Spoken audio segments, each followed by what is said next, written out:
Hi, I'm Parneet Jaggi, and today we're going to be discussing a poem by Taslima Nasreen, At the Back of Progress. When we talk of Taslima Nasreen, we know her as a Bangladeshi feminist author, and she's also been a physician who was actually forced into exile because of her controversial writings. So let's know a little bit about her. Taslima Nasreen was born in August 1962 as a Bangladeshi Swedish writer, physician, feminist, secular humanist, and a human rights activist. She's known for her writing on women's oppression and criticism of religion. Despite her forced exile, she is appreciated as a feminist, a staunch fighter for women's rights and against religious fundamentalism, which she holds responsible for the oppression of women in Bangladesh.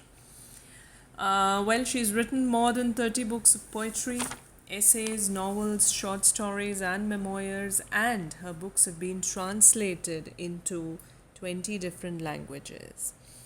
Now, actually, she rose to global fame by the end of the 20th century owing to her essays and novels with feminist views and criticism of religious fundamentalism. Since she left Bangladesh in 1994 on account of the threats that she received, she has lived in many countries, including India and the United States. And even now, she works to build support for the secular humanism, for freedom of thought, for equality of women and human rights by writing, by lecturing, by campaigning, and by publishing books. And we know her more because of her novel Lajja. So let's proceed towards the poem that we are intending to study today, At the Back of the Progress. Now, as the title indicates, At the Back of Progress, it is all about society. But it is also about the dubious standards of the people that form the society. It is about the double standards of society, and it objectifies the condition of women that they are living in a patriarchal society. And yes, in this poem also, she projects women as victims. And the poem exposes the hidden face of progress. That is why she says, at the back of progress. There is a hidden face of progress beneath which we need to study the attitude of men and their dubious stance on morality. So let's look at the poem, At the Back of Progress. The fellow who sits in the air-conditioned office is the one who in his youth raped a dozen or so young girls, and at cocktail parties is secretly stricken with lust, fastening his eyes on lovelies' belly buttons. So here it is very evident that he is talking about, it is a satire on the duality of man, who kind of sits in the air-conditioned office. He's a rich man, but he has been full of lust and greed, and he has been going bad with the girls. He has been attending cocktail parties, and he has been a hypocritical component of the society overall. In five-star hotels, he tries out his different sexual tastes with a variety of women, then returns home and beats his wife because of an over-ironed handkerchief or shirt collar. So this is the double face that he carries. In office, in hotels, he is something else, while when he comes back, he is very, very narrow-minded, and he goes on for bickering with his family or his wife over very small, cheap little things. In his office, Mr. Big puffs on a cigarette, shuffles through files, rings for his employee, shouts, demands tea, drinks, and returns to writing people's character references. So he's a rich businessman in his office. He has his attitude, he has his lifestyle to show off. And he kind of even writes, he kind of even gives signatures the characters, the references of people, while he himself is not sure about his own character. His employee speaks in such a low voice that no one would ever suspect how at home he also raises his voice, is vile to his family.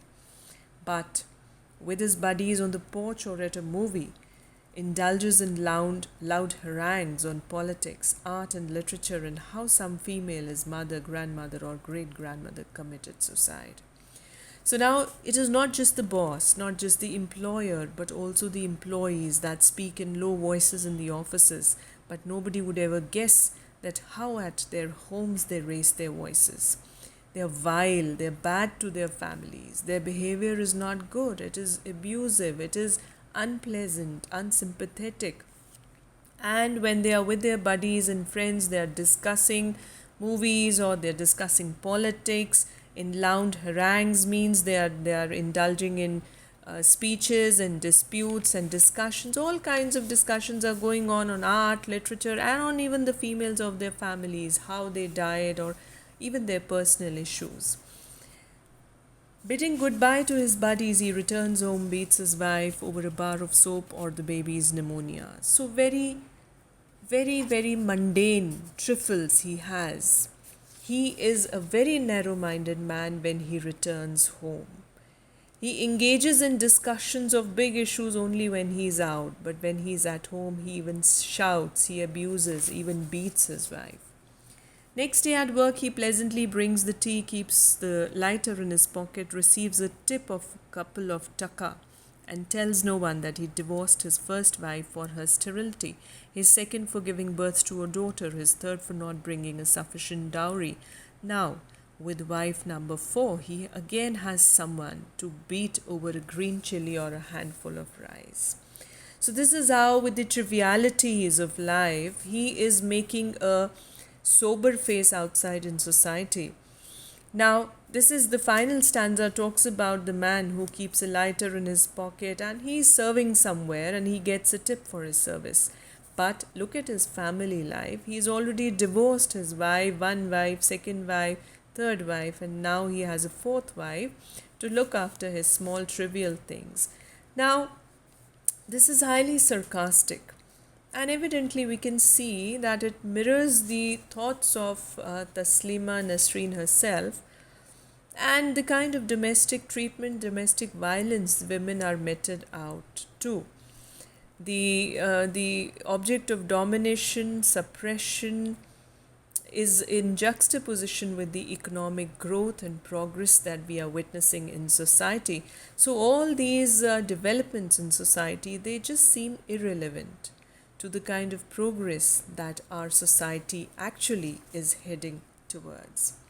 So as we have seen the text, the themes that are underlined in the poem are hypocrisy, the hypocritical face of men in the society, societal disparities.